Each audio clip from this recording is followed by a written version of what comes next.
You're tuned in to the Keetria Show and listening to SOB, Style of Business, the podcast with your host, Keetria.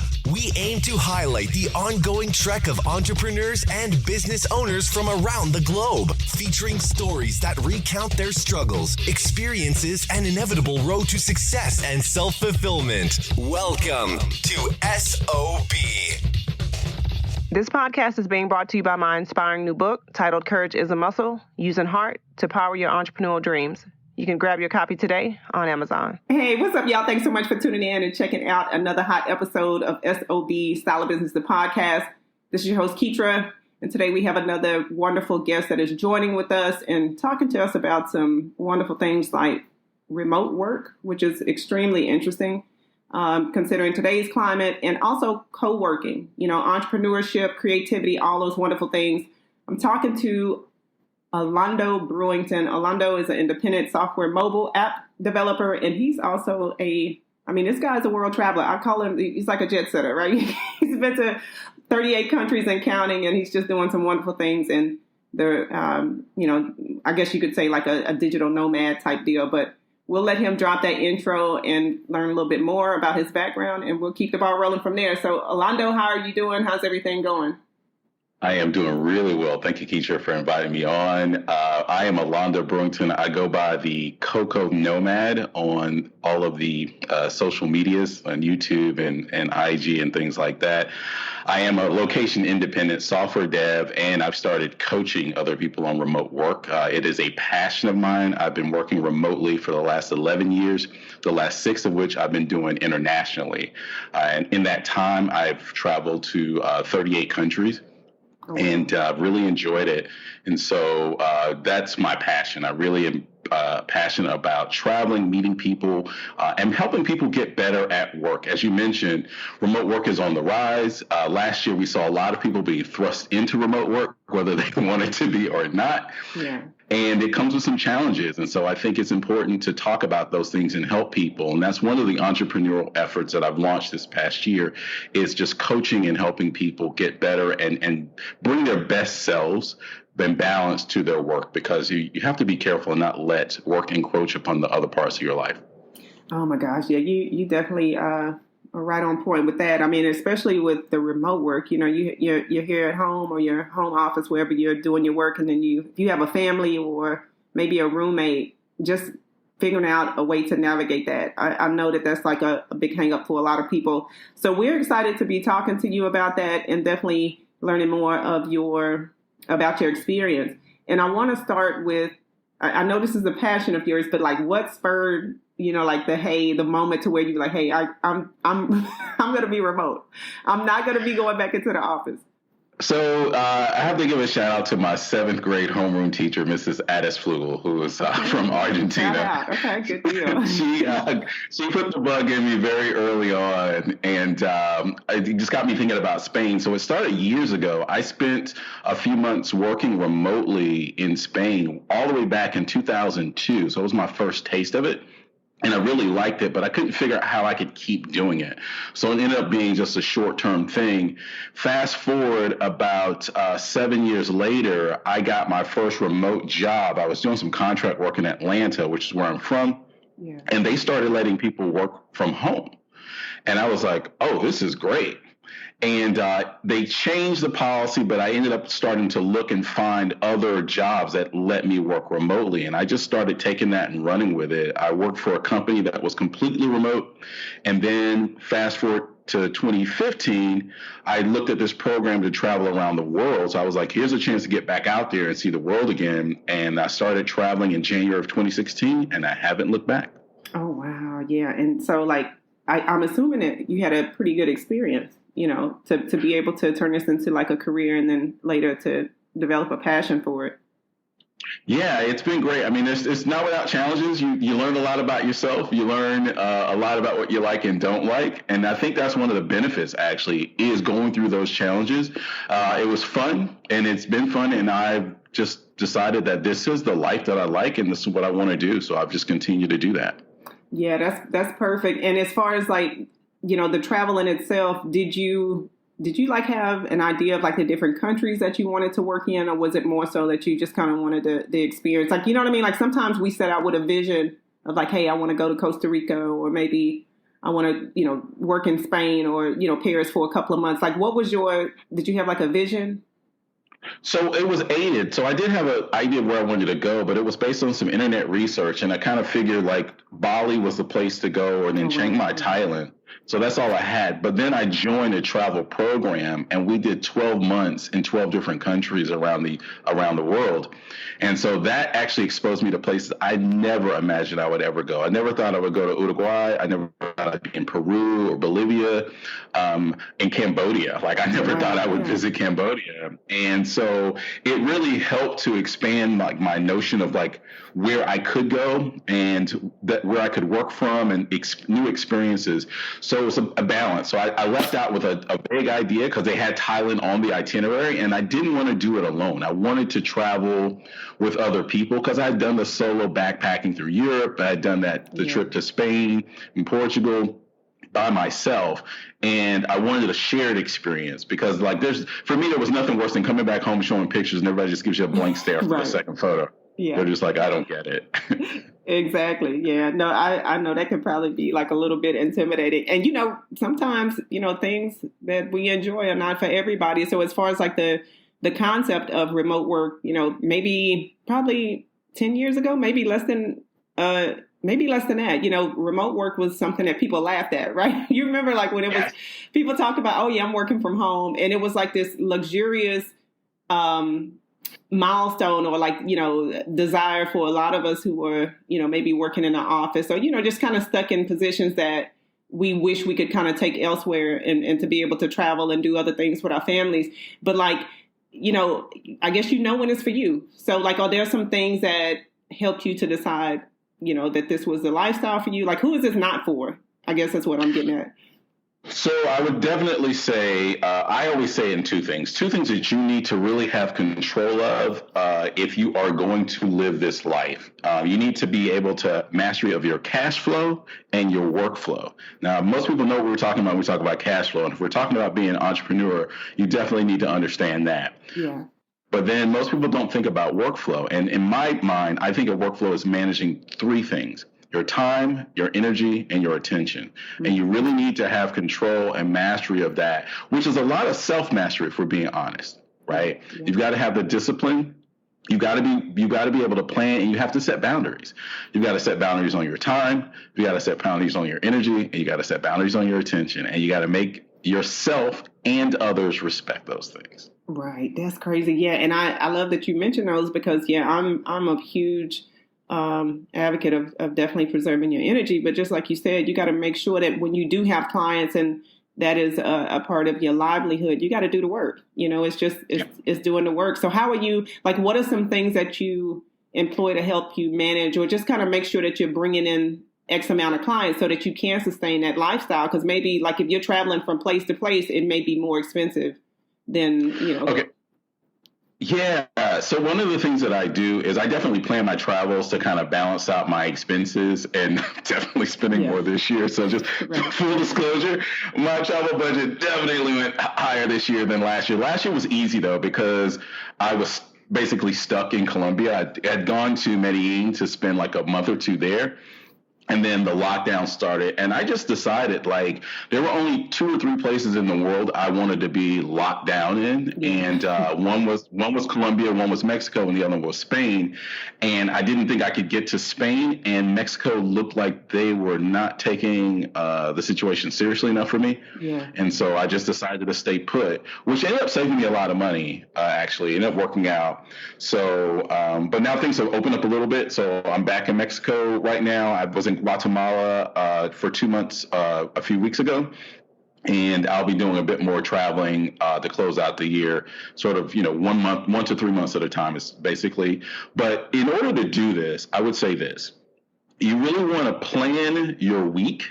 I'm big on planning the week. And then in the day, you want to set time blocks. So if you're familiar with the Pomodoro method, which is basically like a time boxing method where you give yourself 25 minutes to work on a task and then a 5-minute break. I do a lot of that.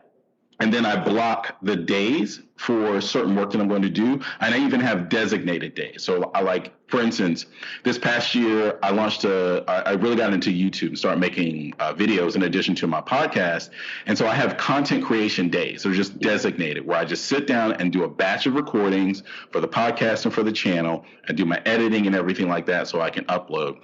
So sort of making sure, and then I have designated client days. Like it's like a days where I have meetings and I'm only focused on a particular client. So they get that time, energy, and attention that they have brought me on board to provide. Wow. Yeah. I love that. Yeah. And I can imagine that does wonders for your productivity, right? Because your brain's not scattered with all of these little sticky notes of trying to do everything at once. Absolutely. And then the final thing that I do, I have a process that I've learned in my software development career. We do a lot of retrospectives. So it's basically a review. If you go back and review, and I have a framework of questions that I ask myself, and in fact, I share them on my YouTube channel. I actually share my weekly sort of retrospective, and I go through all of the questions, and I apply it to every aspect of my life. And so I share that as well so that you can follow along and manage your own expectations and make adjustments, because the best laid plans don't always work. I had plans to be in East Africa. I was going to be traveling Rwanda and Tanzania and Uganda and all these places last year, and those were planned trips, and yet we saw what happened. So yeah. Right. So you're not going anywhere, right? Exactly. Right. That's crazy. One of the things that I noticed when I was kind of just reading through your background was the fact that, it just seems like most, and correct me if I'm wrong, but this is just my observation. When you're doing something that's more creative, like the design, the digital work, the software development, like those are careers that it's easier to move around, right? You know what I mean? And then you have stuff that, requires you to, oh my gosh, you can't move around. It's like, okay, if you're a dog walker, obviously you can't move around, but how can you take those types of positions that don't allow you to be as mobile, because you do have like certain restrictions, that require you to be on site, physical locations, but maybe you wanted to parlay that into a career that allows you to do the remote travel, right? But yes. Like, give us some suggestions. You know what I'm asking? Like, I'm trying to figure out how to best get it out. But when you have like a certain field that you're in, I'm gonna try it again. Let me try this again. So you have a certain field that you're in, a certain career that you are involved with, and you want to parlay that into the remote lifestyle. How do you do that? You know what I mean? Like, if you're a dog walker, for example. So I think this is an excellent question. And it's one of those things that's super appropriate for your podcast, because this is about entrepreneurship. And this is one of the things that I think that I've had to learn the hard way over many years of being self-employed. And I think a lot of people go through this. You've got to start moving out of the place where you're simply trading your time for money. And a lot of times that is what's locking you into that physical location. What you've amassed in whatever field you're in is expertise. So what you're going to find is a lot of times people don't need you to be the implementer. What they need is your consultation. Wow. So when you're trying to think about ways that you can do this, what you want to do at this point is think about ways you can leverage all of this knowledge and expertise and experience that you've built up from all the work that you've done, and how you can help other people. And it can take multiple forms. For instance, even though I'm a software developer, I don't always just code for people. One example of, I know someone who has a startup, and it's a travel startup, and she had employed a team of people to build her site for her, but she wasn't sure if she was getting a good deal or not based on the proposal that they submitted. So one of the services that I offered is just reviewing their technical proposal, because I speak that language. So essentially I'm a technical translator. Oh, wow. So I'm reviewing the proposal. I'm giving her advice on what she should be expecting, and also what other questions she should be asking of them to make sure she's going to get what she's expecting. And so that's part of it. The other thing is, in my experience, I had my mind blown by the kinds of jobs that I didn't think you could do remotely. Oh, wow. In the same vein when I was traveling. I've traveled with a couple of nurses. I've traveled with a few lawyers. And I did not imagine it was possible. But some of the things that we traditionally think are, office-based, and the tradition of that work is office-based. Like, I come from a family of lawyers. I worked for a couple of law firms, my uncle's firm, and then a very, very large law firm. And they're all rooted in these old practices. Yeah. But these things can be done digitally. People are sending medical records and files across the wire. When I first did that trip to Spain, I was actually still doing reporting for a hospital in Georgia and just sending their reports via email. Now I'm dating myself. Right. Okay. And I always jokingly tell people, it's like, I used to go to an internet cafe if you remember those things, to send that information back. So what I'm encouraging listeners to do is look for ways that you can leverage your expertise and use the new tools to provide value, to provide these services to people, and move out of just implementation to more consultation. And there's two benefits. One, you're not trading your time for money. And the kicker is it typically pays better. Typically pays better. Now, when you say resources, because I just heard you mention that, give us an example, just to be crystal clear, when you say, utilize the resources that you have, because there's a lot of people that are still, I don't know, I agree with you. It's the traditional, you got to be in the office so that somebody can delegate or watch you, that sort of thing. But when you say resources in order to live this sort of remote lifestyle, what specifically are you talking about? Okay, so the biggest one, of course, is the one that we're on right now, and that's the internet. Yeah. So you're on Skype. We have ability to communicate. We can see each other if we want to, which we can turn cameras on. Yeah. So we can still maintain a human connection. And one of the big things that you want to do in any business relationship, whether you're in the office or not, is establish trust. Because that's what the worry is when they can't see you. Yeah. They're like, well, if I can't see you, I don't know what you're doing. And that's just one of those sort of properties, or this is one of the characteristics of office work. People are used to being able to see someone sitting at their desk, right? Exactly. And the assumption is, if you're sitting at your desk, you're working, and we all know that's not true. Right. I'm on here playing Candy Crush, right? Right. Exactly. I used to work with a guy when I was a contractor, and every time I passed by his desk, he had his Facebook wall was just up. I'm like, this guy's on Facebook all day. So, but he's sitting at his desk, and he showed up early and he left late. So it's like, oh, he must be working. We have to start learning to, as just a society, to change the way we view what work is and start to look at the outputs. What are we getting? Yeah. Because what we find is a lot of this can be done in a lot less time, and the value is still there. But the tools, going back to the tools, so you've got the internet. We have tools like Skype or Google Hangouts or Zoom or Slack, and we can communicate. We can have a constant communication, and again, we gotta maintain boundaries. Though we don't want this to bleed over, so that we're always online, and it's impacting the value of our lives. But we need to leverage those tools to allow us to not have to be physically present. I spent years inside of an office working in a cubicle and never talked to anyone. So I'd ask the question, what was the value of me being physically in the office? No one came to talk to me. Everything was still done through phone calls and emails. I just happened to be sitting in this 4x4, padded little cubicle. Yeah. So we just have to unlearn some of those things and understand. But if you are trying to make the transition, it is still difficult. And one of the things that you have to do is establish that trust. You have to be able to show that you can work. You can be self-directed. You have to be self-directed, that you can deliver on the things that you say you can deliver on. So one of the things we always talk about in software is under-promise and over-deliver. Don't overcommit to things, because once you start overcommitting and you don't deliver, you already start eroding trust, and people they're not going to feel comfortable with you being, miles and miles away where they can't put their hands on you. Exactly. Yeah, it creates a great divide. I already know. I can imagine it's not a good path.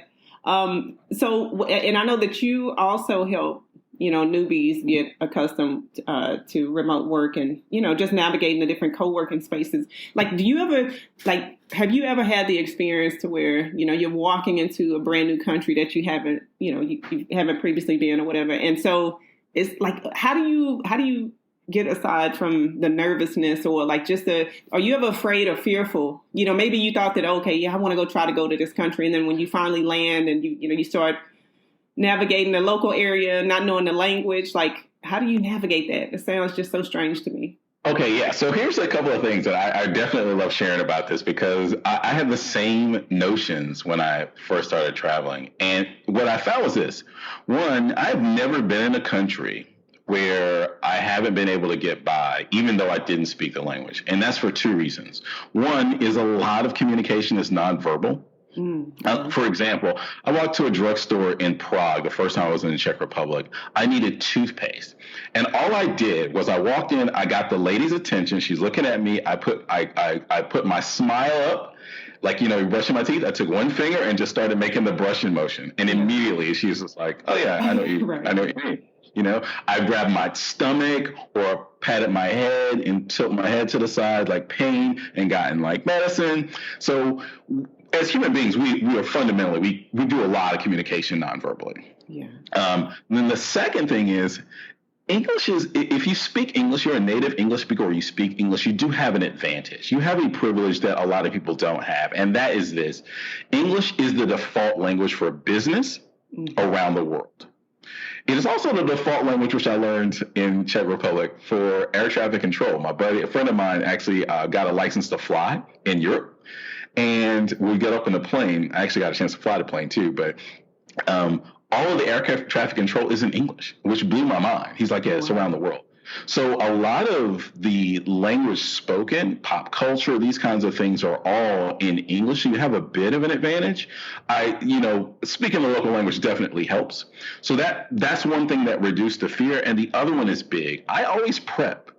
I prep in a number of ways. Like, I do a bit of research before I touch down in another location. And one of the things that I do as part of my consulting is help people do that prep to get ready, plan ahead. Like, I very rarely just drop into a country. Now, I'm more prone to do it now because I feel super comfortable. Yeah. And I've learned just a lot of like this. I don't care what airport you drop me in the world, I'm okay. Because there's only so many ways that things are designed for human beings, right? There's only so many ways you're going to lay out a city. There's only so many ways an airport is going to be laid out. Right. You start to learn the similarities when you start to see it. You start to see oh, okay, I know there's going to be a food place around here. I know there's going to be there's usually a church and a government building at the center of town. These kinds of things. I'm at a house mall, So you get more comfortable over time, but planning is definitely the way to go to get over that fear, to move past it and feel comfortable. And then you start researching places to live, places that you can work from. I'm big on that. I compile a list of places to work from, and I like to have backups because people are depending on me to do work. Yeah. So I want to make sure I have backups for my data, connecting on the internet, because that's what I have to have. Backups for electricity is okay, if the power goes out, and it does, where else can I go? Oh, wow. Yeah. And so with the power, do you, I guess, how are you navigating when it comes to things like power outages? So, for instance, it's happened here a few times. I'm currently in Playa del Carmen, Mexico. And so basically the power typically never goes out across the entire city. So it's there's zones. And I find this even in the States. I used to live in Atlanta and I lived in North Carolina. It's even in those places, the power typically is never out everywhere. So it's just okay, if the power goes out here, how quickly can I get to another zone or neighborhood to where there's probably at least a cafe or a place with some internet and electricity that I can use for, if I've got a call or I've got something that's a deadline. If not, of course, I'm just going to wait it out. But normally it's just an emergency backup. And then I've also got, backup battery I travel with, little small ones. They're not going to keep me going for a long time, but long enough if I have something that's really fast that I need to do. I've got the power backup, and then I've got my data on my mobile phone. I typically get local mobile, but a lot of people use Google Fi around the world. I'm a local SIM card guy. I just pop a new SIM card in. Right, yeah. And just go. So those are ways I like to kind of make sure that I'm good to go no matter where I am. Yeah, I mean, you've kind of taken the edge off of the whole, there's one thing when we say, hey, we want to be remote, working wherever we want within the 50 states. But then when you're talking about picking up, going to a whole different country that has, little notions and all types of thoughts that come up. But you have definitely helped to ease that a little bit. And before we get ready to close here in a few, I want to talk about your specific services, because I know you also help people gain their footing when it comes to like remote work and just coaching them and letting them know like the first steps and how to best do it. So give us an overview of your services and what you offer in that regard. So basically, I do two things right now, two services. One is just a quick discovery call. It's good to know, and it's free. We just know that if I'm the right person to work with you, like just to try to understand what your challenges are and what you're seeking. And, this is one of the things that's hold over for my programming consulting, is just having a chat, meet over coffee, talk and see like what are you challenged by, and if I'm a good person that can let you know. And then the second one, if you already are sure, I do a strategy call. It's like 90 minutes where we actually just dive in and just get to it. Like we get to like the challenges you have and working through them and getting solutions and strategies for you to move forward. I'm really big on having people have the tools for themselves so that you're not depending on someone else. It's like my goal is like any coach, right? Like I used to coach Little League basketball. Like at the end of the season, those players should be better for having been on this team. They've acquired some new skills and they don't need me for that piece anymore. It's like you've got that growth, you've got that confidence. I want to build confidence and competence. You feel more confident traveling, you feel more competent traveling and working remotely, and then you're good to go. Wow, that's perfect. Well, I'll tell you what, I mean, it seems like it's been working out perfectly for you, just kind of learning the ropes. And really one of the things that I admire about the story that you told and you just kind of getting started with this is just taking the action, just taking the steps and following that through and just kind of learning as you go. So that's a huge plus as well. Alondo, before we leave, I know you have a podcast. If you want to make sure that you share that, let us know where we can find you online. And also, if just somebody wants to reach out and get that initial consultation, please feel free to leave that. And then after that, I will ask you one more question and we'll get ready to close out. Okay. Well, I am the Cocoa Nomad, which is TheCocoa Nomad. On all the things. That's IG, that's the name of the podcast, that's the YouTube channel. So if you look for the Cocoa Nomad, and there's two meanings. One is my skin complexion, and two is it's part of the framework of the software development that I do. So if you want to, I have a Calendly link that I'll drop that will link you to either being able to make a discovery call, or if you're sure you want to just jump in and solve some problems and get going, the strategy call as well. And also, let me see, before we close, this is a question that I like to just ask everybody who visits. Words of encouragement for the listeners, anybody who's interested in remote work and just kind of taking that step and getting started. I think you touched on it. It's just like being able to move forward with confidence. You can do it. Like we all have, trepidation and fear when we're starting something new. I mean, it's just built in us from birth, but we also have curiosity. I always liken it to being children starting to walk. Yeah. They fall down, but they're motivated.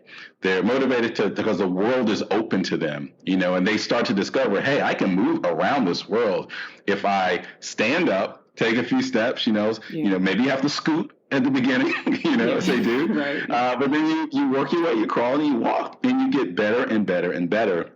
Preparation goes a long way to mitigating a lot of the fears of the unknown, because most of this is just fear of the unknown. So if you do a bit of research and you start to feel more comfortable, you'll feel more confident to make that step. And I encourage everybody to do that. All right, perfect. Hey, you guys have heard it here first from the Cocoa Nomad, also known as Alondo Brewington. Alondo, we certainly appreciate you taking the time. Hope you'll be back soon, maybe from another country, before the year is up. We'd love to have you back. And thanks so much for being a guest. Thanks for having me. It's been an absolute pleasure. Thanks for hanging out with us here on SOB. We hope this episode has been resourceful. If you'd like to check out the latest articles or follow Keetria's website updates, just log on to Keetria.com or follow her on Twitter at KEETRIA.